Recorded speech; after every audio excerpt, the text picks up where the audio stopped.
Hi, I'm Bob Doyle, the information philosopher, webcasting from my ITV Studio here in Cambridge, Massachusetts. As you can see on our big screen, it's Metaphysics Thursday, and our topic today will be the puzzle that Gottlieb Frege set for us in metaphysics.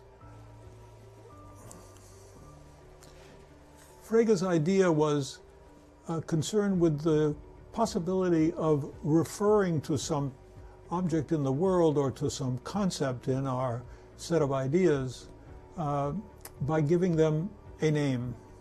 And he wondered what the connection was between a name, a word in our language, and objects in the world in particular, because it was the beginning of a deep examination of how philosophy uses words and uses language to understand the world, the universe, which had an enormous effect on science, especially the philosophy of science in the next 20 or 30 or 40 years, through the work of Bertrand Russell, Ludwig Wittgenstein, the Vienna Circle philosophers, especially Rudolf Carnap, and an occasional associate member of the Vienna Circle, Willard Van Orman Quine, who established a base of work in Harvard's philosophy department, from which he exploited this problem of reference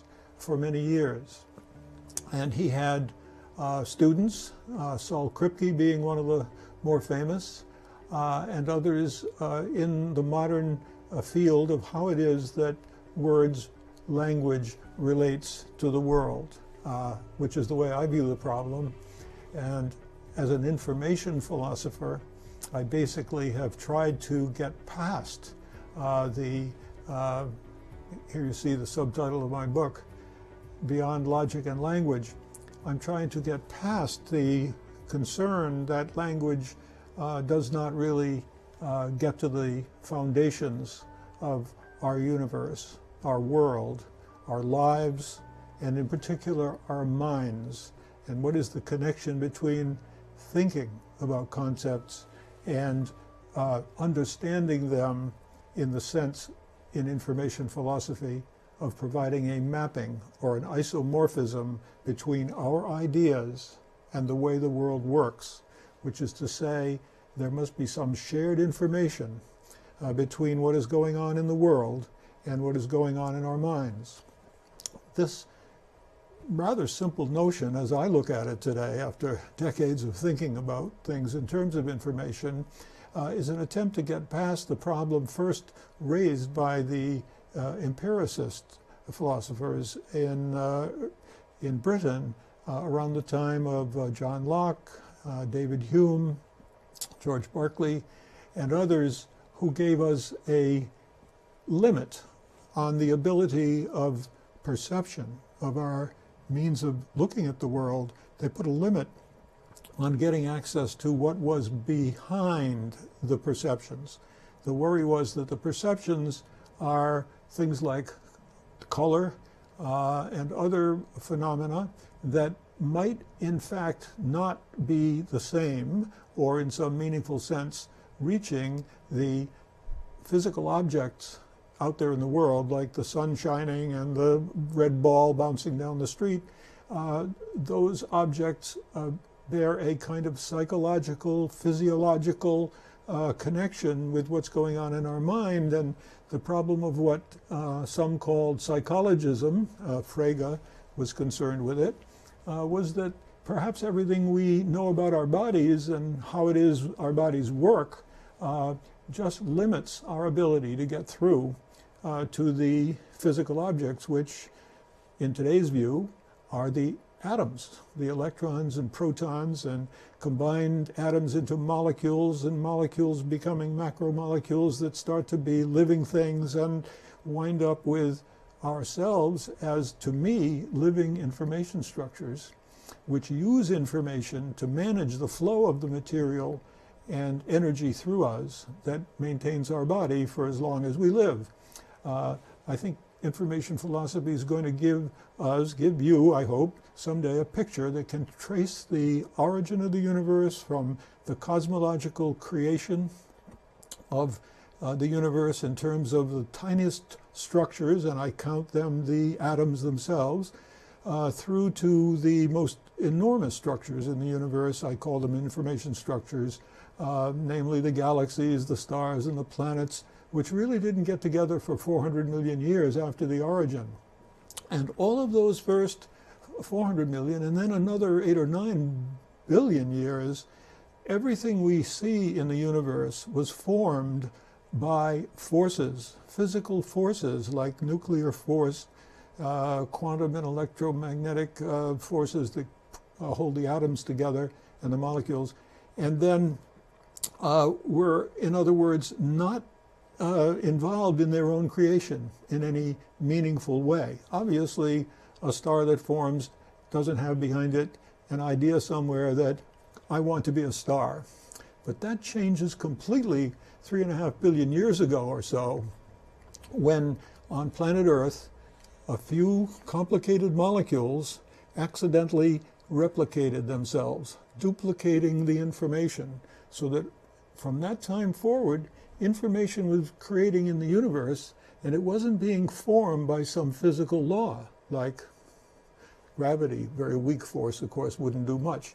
But even the electromagnetic, electrodynamics of an atom were not involved in a sense of controlling and organizing and purposefully multiplying the information. As I see it, we go from a first phase of cosmological creation without a creator, by the way, no mindfulness involved in the creation of the physical universe.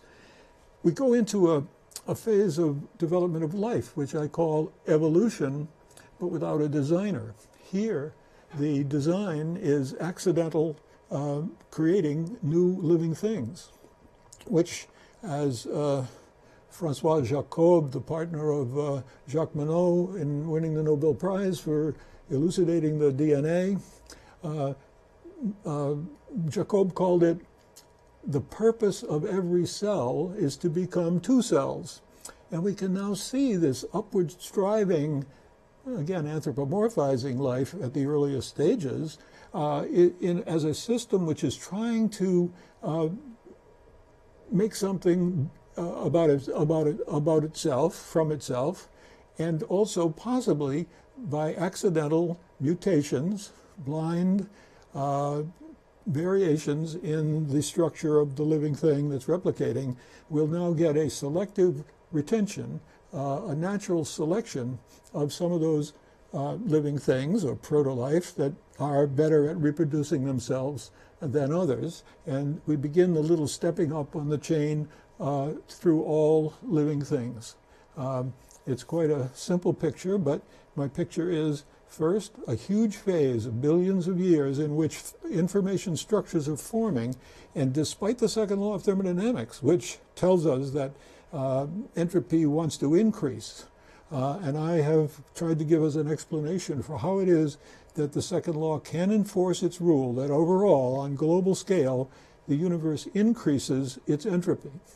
But there are pockets, little spots, places in the universe where I see negative entropy, that is to say, increasing information structures, increasing order, as opposed to the disorderliness, we say, of entropy, positive entropy. So I have this view, which I hope you will share, that the universe had an early phase, creation without a creator, and all of it going on under the force of natural laws of physics, and then a phase which I call life forming, and there we have evolution without a designer. And my third effort, which is going to now touch on Gottlob Frege's work on the mind, which I find to be incredibly insightful in important ways. The mind is essentially an immaterial mind, in the sense that it's the pure abstract information in our minds, which is embodied in our material body, in our material brain, but it is not itself that brain. Our brain is a material thing, a biological thing, laws of chemistry, physics all apply, but the information stored in the brain, much like the information today we store in our computers, or the information we put into our books and so forth, that is abstract, including our concepts, our conceptual thinking, including our language, including the names that we give to things, okay? And that's where we come to Frege, who basically formulated the problem of referring to things and to ideas. It was an age when Edmund Husserl was worried about these problems, wrote a book called Ideas, and along soon comes Bertrand Russell and many others, European philosophers, continental philosophers, and English-speaking, all concerned with this connection. And the great goal that had been set way back by Gottfried Leibniz on the question of language was that Leibniz hoped that there could be created an ambiguity-free language, a language in which every connection between a word or a sentence and its reference in the physical world would be clear, ambiguity-free, one-to-one, and Leibniz imagined a kind of a calculated language, a tool that would enable the calculation of reason, which would, based on a few basic ideas, parallel to, say, the laws of gravity from Newton or other, those basic ideas would allow us to build up logical atomic ideas or sentences. This is the language that Bertrand Russell and Ludwig Wittgenstein, in his earliest years working with Russell, imagined they would build a complete theory of science and everything. Of course, that was an absurd goal. And to me, the connection between logic, language, and all these formal systems and the physical world or the material world is a complicated problem. And I find that it begins in a most interesting way around the work of Frege.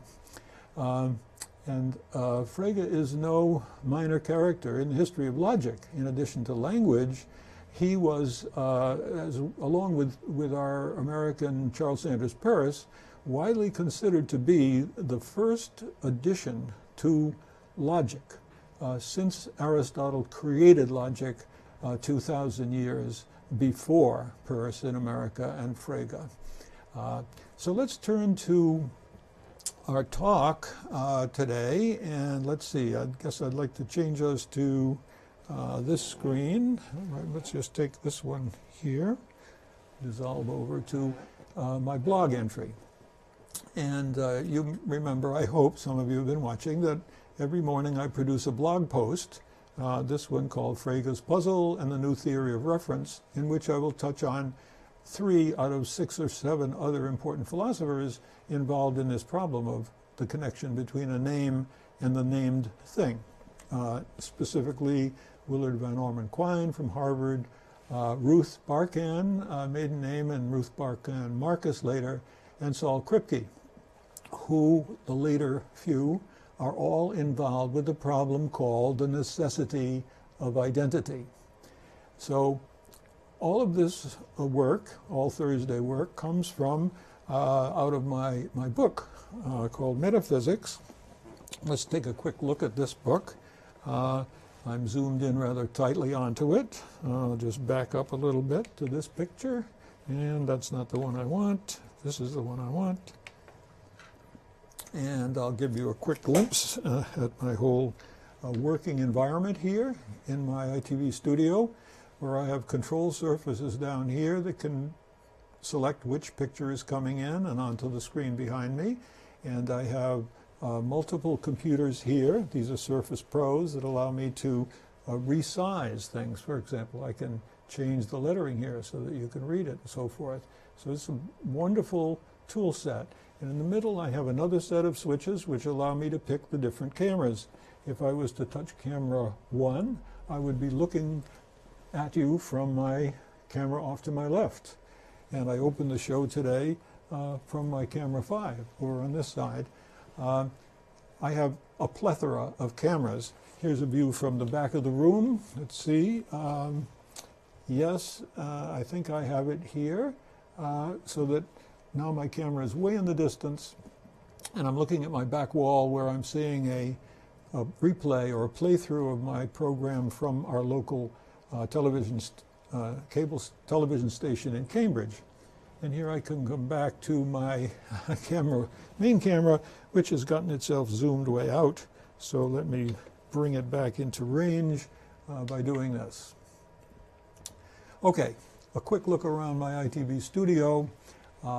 Today is my 49th lecture using the studio, and I'm planning a few-week hiatus from regular daily programming because working a single lecture each weekday has turned out to be a great limitation on my ability to write. And I'm still in the middle of my 4th book on Albert Einstein. I hope to take a few weeks, several weeks off, and talk and write that book in preparation for a meeting I'm looking forward to at MIT in April, where we're going to be, a number of thinkers are going to be talking about free will. Let me show you that for a moment. This, let's see. Oh, that's a private version. Don't distribute it. I guess I want to go somewhere else. I'll go to this picture here, and I'll get out of this and do this. So Psi is a project by a French filmmaker named Olivier Wright, and there's going to be a film and a book and a web series. And if I just expand this a little bit, I'll just show off a little bit about what that is going to look like. I see I can't do that, but I can show you that Dan Dennett will be here in April. Bob Kane, we spoke about Bob on the Philosopher's Day yesterday, Wednesday, and several others. Al Mealy, Michael Gazzaniga, the great neuroscientist. Let's see, Galen Strawson, Max Tegmark, and myself. So let me come back to this screen. And let's see, there we have it. That's very strange. I want this one. Here we are back on our general problem of Frege's Puzzle. But I guess I wanted to come back into the book, and here I need to zoom down to a closer look at what's in this book, and particularly I want to point out Frege's Puzzle, which is chapter 26 in my book on metaphysics. All right? So Frege's Puzzle, to begin with here, in his 1879 Begriffsschrift, or concept writing, Gottlob Frege developed a propositional calculus to determine the truth values of propositions from their general form, not from any particular predicates. That is to say, those that use specific words or names or properties or attributes or relations and so forth, and separating logic from these practices which had been in logic since Socrates, who turns out to have made one of the first principles, to the great work of Aristotle, who basically established logic to a level that was unchanged for 2 millennia, until Gottlob Frege and, as I mentioned, Paris in America began to think about this notion that we could analyze statements for their truth values based only on their form, and it made it a much more formal propositional calculus, a truth functional analysis of statements as a whole, and it's widely considered to be the greatest advance in logic since Aristotle, okay, whose logic of syllogisms was a predicate logic where truths depend on the meaning of individual terms in the predicate or the subject. So let me turn now to my, let's see, this view, and we're back to my blog entry today. And all of my work, I wish I could back up and give you a 50,000-foot view like the one I just showed of my working desk here, of what my work is.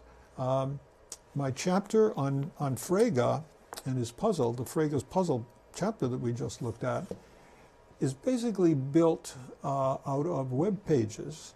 And so let me show you what one of those looks like. In the case of the Frege Page, let me take it to full screen, and you see here is my explanation of his work and how it influenced Bertrand Russell and Alfred North Whitehead. A little hard to read, perhaps, logical positivism and so forth. And then here's a very long story with significant quotes from Frege so that you can see his work on my page. As I've mentioned before, let's see, I need this screen here. Just dissolve over to this one. Here we are on the Frege page, and I've gotten a lot of his terminology basically translated from the specific jargon of Frege, or his technical terms, and a lot of other comparisons in English and German to get the bridge from the problem of sense and reference, which is the way his work is usually described, and his original German, Übersinn und Bedeutung, and got some important comparisons, a lot of deep study by me to try to make sense and put that sense on my web pages for you into the future. So it looks like that one goes on forever. Once again, I'm kind of amazing lengths that I've gone to in some of these things. Here I'll full screen it and go off the bottom with footnotes, because I now enter the question of the necessity of truth. Is truth necessary? Basically, the idea that truth is necessary has to do with what logic is built on. Logic is built on the notion that there are some statements that are true. Every statement, however, that was written in terms of words and language, okay, Socrates is an animal, or the like, depend on what do you mean by Socrates. People often have joke and say, oh, it is true that Socrates is an animal because I had a cat named Socrates, and so forth. Language is well, let's say, as Derrida put it, self-destructive. It's polysemic. Many, many meanings could be attached to Socrates. It could be the philosopher, it could be the cat.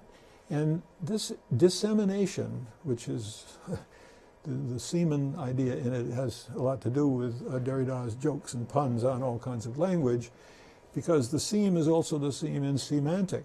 And the fundamental question that faces any of us who work in language and try to communicate in language, which is our principal tool for communicating, whether verbal language or written language in our books and so forth, these words all fall short of communicating the key information that we mean to communicate. The meaning is narrowly usually found in the things in the world that the word is trying to point to. Bedeutung, this is your Deut in German, and Bedeutung is pointing and trying to refer, okay?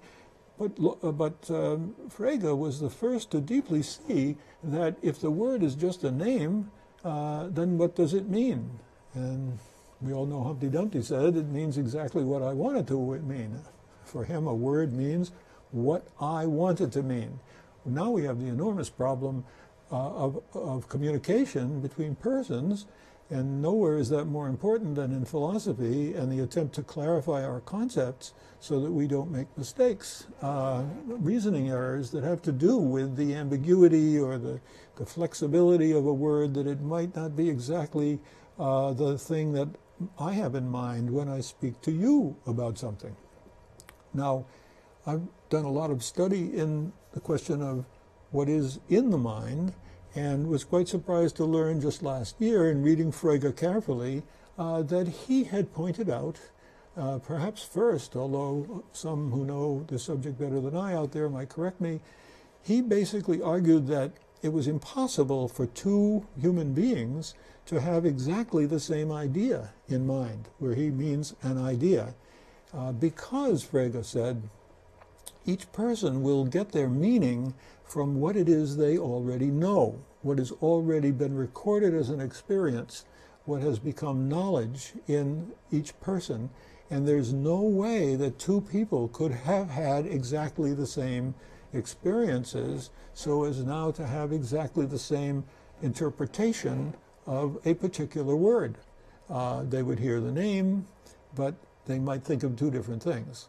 Frege went on to say he didn't doubt that by working in a community, looking things up in a dictionary that we all agree to use, for example, was one example, or as Charles Sanders Peirce described it, if we belong to a community of inquirers who follow the same open, transparent definitions of everything so that we all agree on what we're doing, then Peirce thought we would achieve what Peirce called an intersubjective agreement.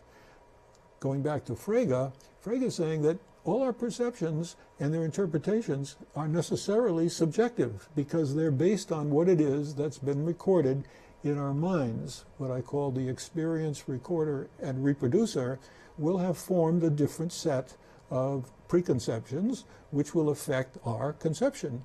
And therefore, if we start to talk with another person, even if we use exactly the same sentences, it's quite possible that there won't actually be any agreement.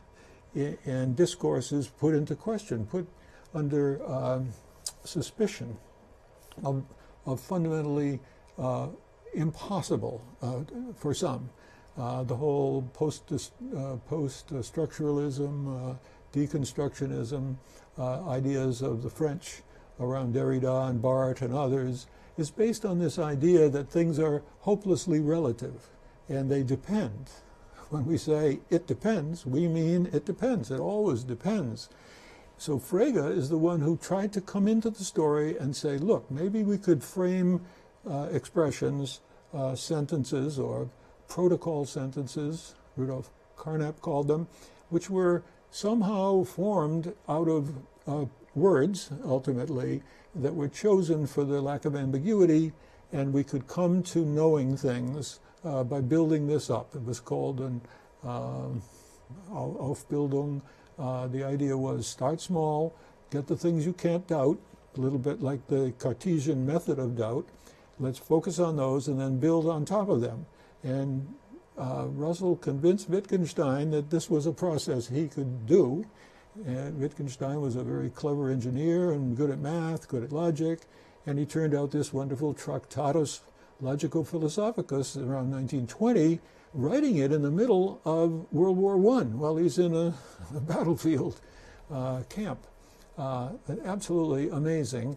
Russell thought so too, but bottom line, Russell didn't understand a word because words are too ambiguous, but the Tractatus became the definition of logical positivism in the English and even in European circles, especially the Vienna Circle, where it was founded. We talked about it recently, Otto Neurath and a mathematician friend and a physicist friend and some other key people, and eventually Moritz Schlick came in and took it over and ran it for a while, and he had amazing people attending, including Wittgenstein, including Willard Quine, Van Quine from America, and many others who became logical positivists or sometimes called themselves logical empiricists. And they did believe that they were going to unify all science. They would unify it by putting the foundation in place upon which everything would be built with no ambiguities. Well, that was before Kurt Gödel came along, and by the way, Kurt Gödel was a member of the Vienna Circle and had his problems with this idea that everything could somehow be proved and built upon, and he threw an enormous monkey wrench into the whole problem by showing that there are some systems, thought systems, mathematical systems, laws that all depend on one another, that there would always be statements that couldn't be proved within the system. and or there would be contradictions in the system, one or the other. You could not build a system of mathematics or logic more complicated than simple arithmetic without running into these perplexing things that were either contradictory within the system, or it could be argued that there were statements that could be added and so forth. I refer you to my Gödel page for more reference. But let's go here to this page on that I've prepared for today. And what we're focusing on in reference can also be thought of as the metaphysical problem of identity, and especially recent claims about the necessity of identity. These can be traced back to the great rationalist philosopher Gottfried Leibniz.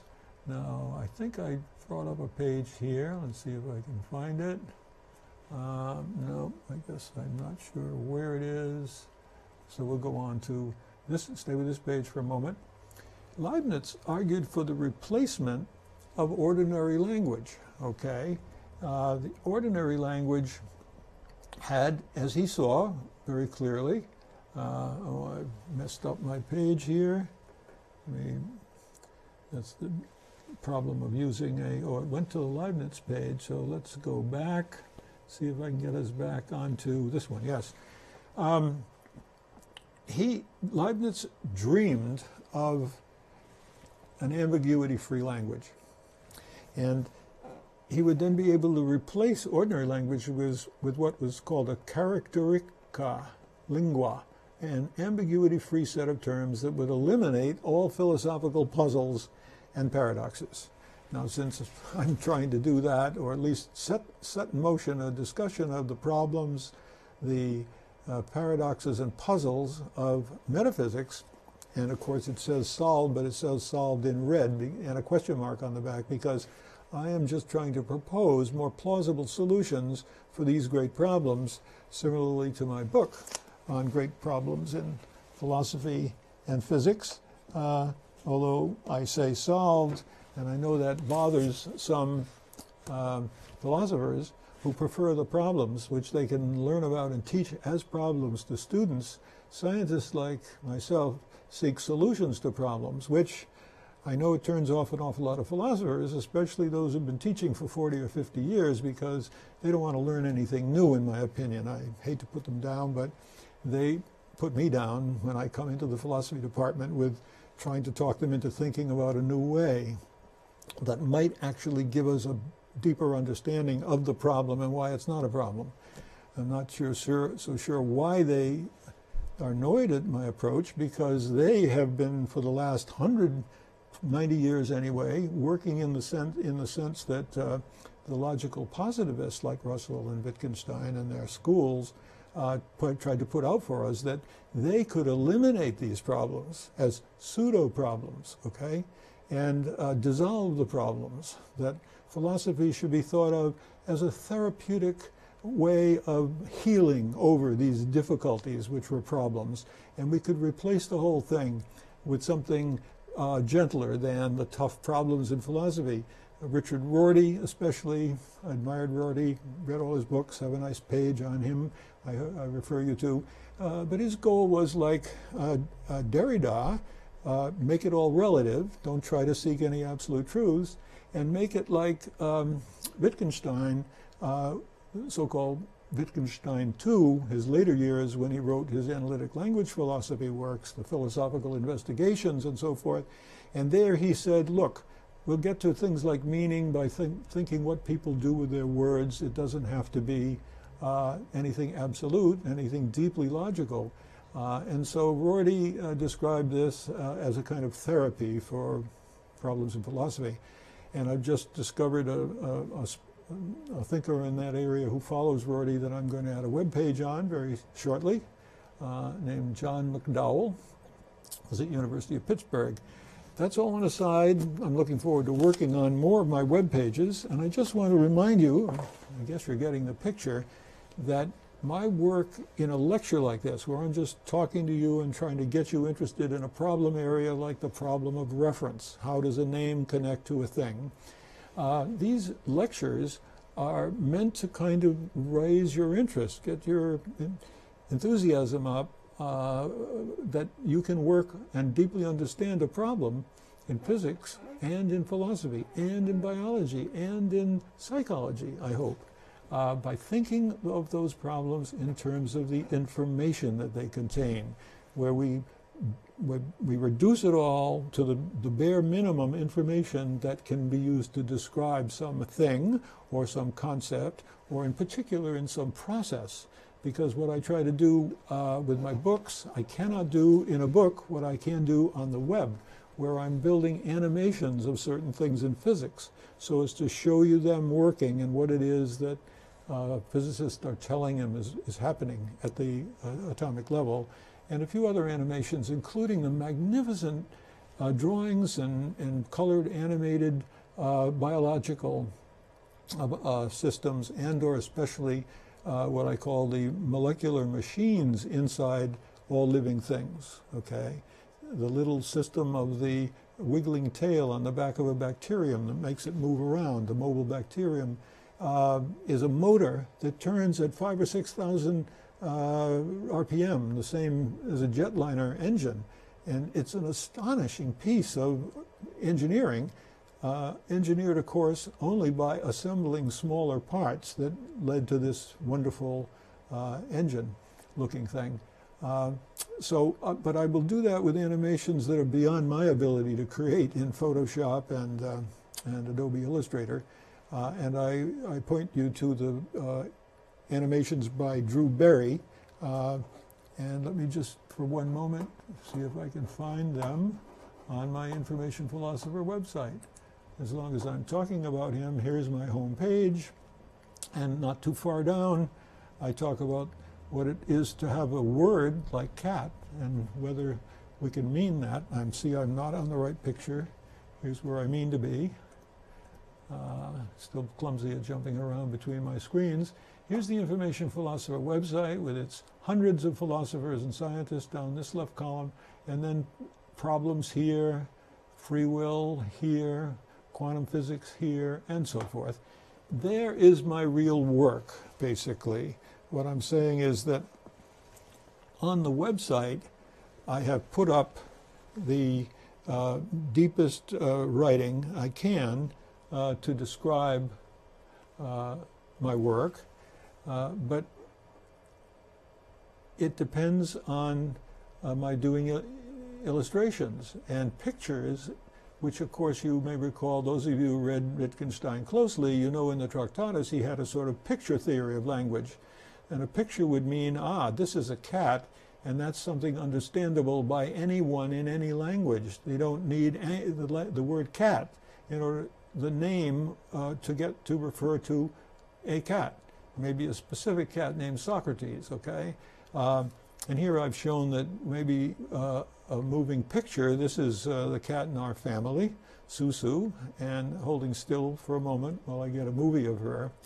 But by comparison with names for things, a photograph, an animation, or a moving picture can be seen and mostly understood by human beings, independent of their native tongue. And so it seems to me that these basic elements of my information philosophy ought to be models, ought to be moving models of the things we're trying to explain, especially in science, of course, in biology. And in biology, the greatest piece of work is being done by Drew Berry's real-time animations of molecular biology. And here I've set up a few of them, including the DNA strand and the transcription process and the translation process. You can click on these and basically turn on a movie, which are phenomenal ways to learn what's going on. And you see I can full screen this, I think. And there's a little dialogue. Let's see if I can turn it up a little bit. Of every cell. Maybe there's an ability to put on closed captions. The process starts when DNA is wrapped around special protein molecules called histones.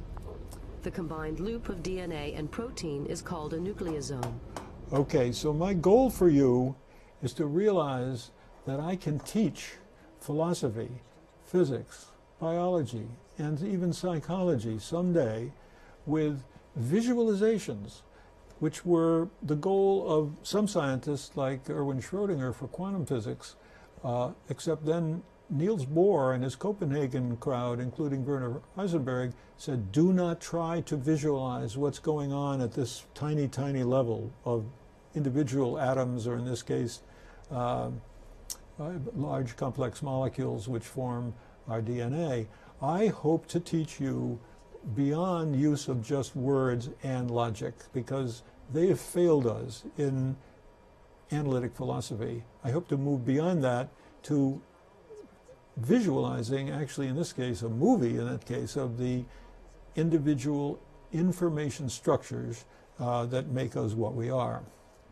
So let me break out of this and come back to where we were on my webpage. I hope you'll realize that my lecturing is one thing, but my website and my books, to as much extent as I can, contain ideas that you can go much more deeply than listening to me talking for an hour like I'm doing now. Anyway, let's get back to Frege and his work. The basic problem that he put forward is the connection between a name and a reference. And his particular example, I'd really like to get this page, this blog page, up over here. Yeah, this is much better. Let me switch to this screen, because this is the screen where I can actually select someone. And here we're talking about Leibniz and his ambiguity-free set of terms. And let's scroll down to names and reference. And Frege's original puzzle was this. Consider his example of the morning star and the evening star. Now, the morning star is called Hesperus, and the evening star is called Phosphorus. I think I get them correct. And the question is, these became recognized, certainly the early Babylonian philosophers, or shall I say astronomers, recognized that the thing they saw in the evening sky when the planet was far enough away from the sun was a planet like Venus. In fact, they had a name much indicating a kind of a god of love. Throughout much of the Middle Eastern and early civilizations, it was a common idea. And that when it disappeared behind the sun, this thing that came out, we saw it in the morning just before the sun rises, was the same thing. But the Greeks had given it two different names. And basically, here's the question. Do these names differ in cognitive value? Well, the answer is yes, because Hesperus really tells you it's morning and Phosphorus evening. So there's more knowledge, information in the name implied by one who realizes why there were two names. Because people thought it was two different things, we know it's two different positions in the sky, but there is a difference. Can they be defined qua, I say, as references to uniquely pick out Venus? Yes. So is identity a relation? Is there an identical relation between the name and the thing? No. But the names are relations. They are words that are references to the objects. And words put us back into the ambiguous realm of language. So over 100 years of confusion, I call it, in logic and language, there have been a number of little paradoxes established by people like Russell with his famous Russell's paradox, where he claimed to be talking about things that are in some sense identical, but upon substitution in another statement, they did not preserve the truth value of the statement. Now, Frege had the example of Venus. Bertrand Russell had Scott and the author of Waverley. It turns out one can form sentences. He did, with Sir Walter Scott in the sentence, and then he would drop in place the author of Waverley, because Scott is the author of Waverley, and Russell showed that the meaning of the statement changed. You couldn't be sure that truth value there turned into truth value. Quine was, at Harvard, maybe the most prolific generator of these so-called substitution paradoxes, and one of those was 9 and the number of planets. And, for example, Quine, one of Quine's example was 9 is necessarily greater than 7. Okay? Now let's take 9, which we can argue is equal to the number of planets, which it is no longer since we've downgraded Pluto. But nevertheless, the 9 is necessarily greater than 7. So let's put in the number of planets is necessarily greater than 7. No way. What's just happened?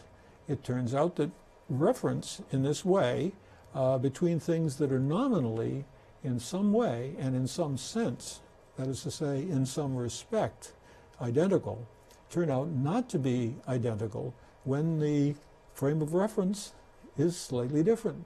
And this has created a whole field in philosophy surrounding, some think it as a metaphysical problem, in the question of when you actually, in my view, can pick out information in the one thing which somehow does map and give you a referential transparency, is what Quine called it. There's some things you could definitely take it and put it in another location and continue or maintain the truth value, okay?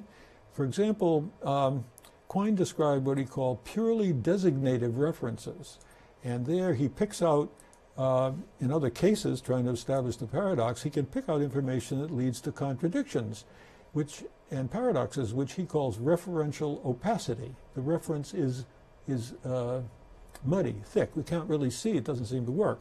But what I'm going to try to show in my work in trying to solve this problem by thinking in terms of just the information, we can qualify the information by locating the sense or meaning needed to make them referentially transparent when treated intentionally, when we think internally what it is as Frege was concerned with and other philosophers like Bertrand Russell. Anyway, I want to give you two other characters that play a great role in today in what's called the new theory of reference, trying to get rid of these paradoxes. There are some people who don't like this going on, because when you change a problem and talk about solving it, philosophers who've been teaching again for years may not like what happened. And that's the case with Quine. He did not like much of what happened, starting with a young woman named Ruth Barkin. She was later married as Ruth Barkin Marcus. And you can see here, this is a blue hyperlink, which will click to my web page on Marcus. And let me just switch to that for a moment. Let's see, I'll bring it up on my main screen. Here's Marcus's page, and you see that I've written a great deal about her, and some of it is pretty complicated. Here is 9 is greater than 7, we were just talking about, from Quine's work and so forth. The number of planets doesn't substitute and so forth.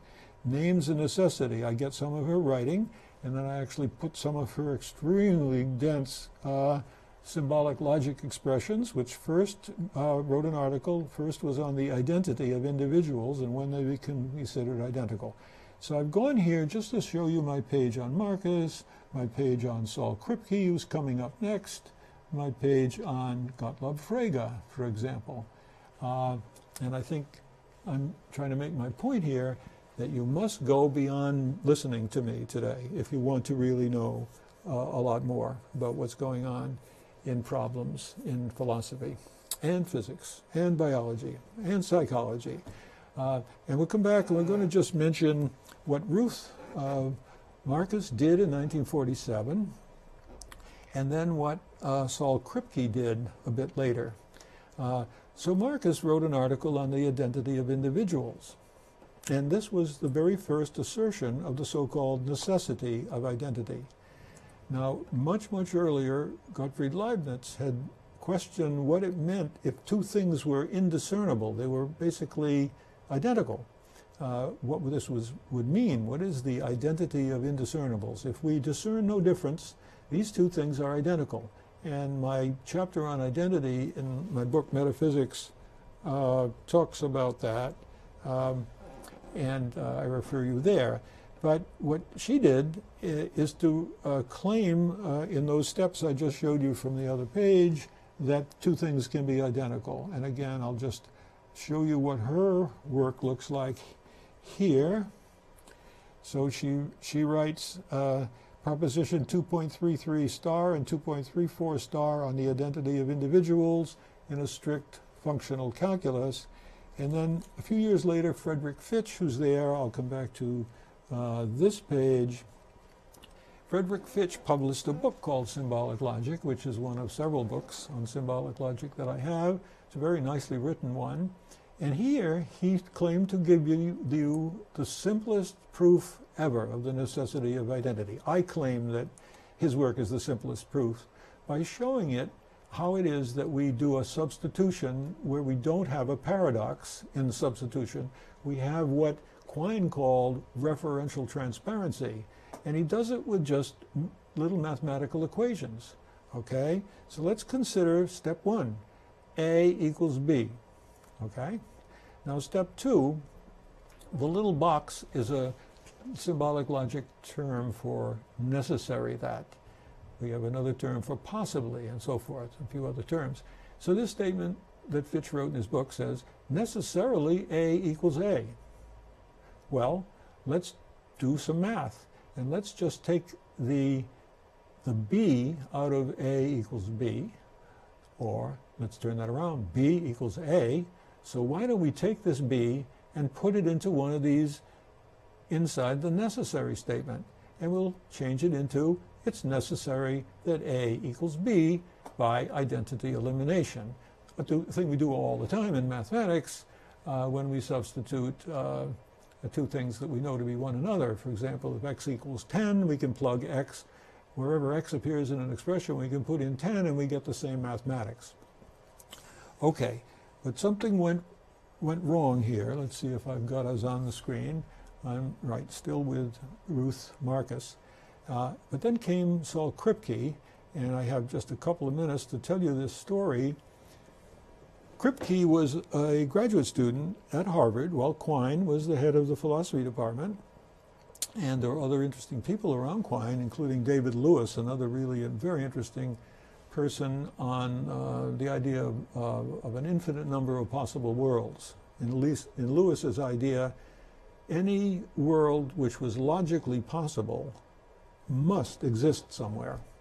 And the subject of possible worlds is something I deal with in a lot of my writings elsewhere. As an astronomer, it's an interesting problem, and my wife's thesis advisor, David Laser at Harvard, showed, he believes mathematically, based only on the concept of infinity, that it must be the case. He used to lecture when I was first year, second year at Harvard Graduate School. He used to say, because the universe is infinite, it follows that far, far away from where we can see any such thing, there's another equivalent universe to the one we have. It's in the nature of mathematical infinity. And out there, there's another David Laser, he used to say, and he's getting to this point in the argument, and he suddenly decides to go the other way, or the like. You understand the whole notion of a parallel universe that we have today from Max Tegmark at MIT, that the infinite mathematical universe seems to tell us any possibility you want to think about could be instantiated. It could be real. It could be out there. Of course, it's totally unobservable by us, but we cannot say that that's logically impossible or mathematically impossible. It just seems absurdly extravagant, I think was a word that John Bell used to describe a physicist's idea of many worlds, the Hugh Everett idea of many worlds in physics. Okay, let's come back then to Kripke's at Harvard, and another student said, hey, Quine is over at Boston University and he's listening to a talk by Ruth Barkin about identity. Why don't we go listen? And so they did. They just drove over to BU, came into the conference room, and Ruth Barkin gave this argument right here on our screen that, not the mathematical one, but definitely the idea of necessity of identity. And she asked a question, I think it went, of Professor Quine, and Quine deferred and said, let Saul Kripke answer that question. In a way, this really got him into the business, we might say, of the necessity of identity. And he's written on this same subject, and I have a very long page on Kripke I hope you to read. But I just want to summarize what I think is the common sense nonsense involved in making any arbitrary thing, two things, identical. Kripke argues that one of the properties of X is that X equals X. And then, so if Y shares the property of X, and this is a definition, let's go back a bit. The indiscernibility of identicals, again, that's a Leibnizian phrase, claims that if X equals Y, the condition for X equaling Y must be that X and Y share all their properties. Okay, so we go in. X and Y share all their properties. It's a lot like the first step that A equals A in Barkin and Marcus and her Professor Fitch. So Kripke then argues, look, if one of the properties of X is that X equals X, then Y must share the property of equal to X. We can say that Y equals X. Then he says necessarily Y equals X, or necessarily X equals Y. But basically, I'm going to try to convince you in more substantial reading of my work on the problem of identity in metaphysics. I say this is nonsense for distinct objects. Two distinct things, X and Y, cannot be identical because there is some difference in extrinsic external information between them. For example, this is a simple way to look at it. The X is on the left side of the equation, the Y is on the other. Y can see an X can see a Y, so to speak, on the other side of the equal sign, but they are not the same thing. So I would basically say the way to think about this problem and how we get out of it is, instead of claiming that Y has X's property of being identical to X, we should more simply, commonsensically, but also deeply philosophically and logically, in my view, say only that Y has X's property of being self-identical. And thus we would say Y has the property Y equals Y. So I should have said David Wiggins here. I'd written about him earlier. So David Wiggins called this result of Kripke impotent. And I think he got a great sense of what the problem is. So X and Y remain distinct, and at least this intrinsic property, as well as the extrinsic properties they have, like their distinct positions in space or on different sides of the equation, X equals Y. And so in my work, I'm going to show that two objects which are apparently indiscernible, like Max Black, we've spoken earlier of Max Black, you can look on his page, he imagined two identical spheres. Two spheres which have no properties except they're the same size, the same color. As far as we can tell, they're uniformly the same without. And so he said, what does this do for the problem of identity or indiscernibility? Because there's no discernible difference between them. But what my work hopes to show, and I hope you'll find it in my writings as well as my books on the website, these two are relatively identical. And relative identity is two things that have all the same internal properties, but differ in external properties. They are relatively identical, but they are not identical because they see one another from different points of view. So thank you very much for being with me today, and tomorrow we turn to Albert Einstein. Let me go back to our title for today's lecture, which probably looks like this.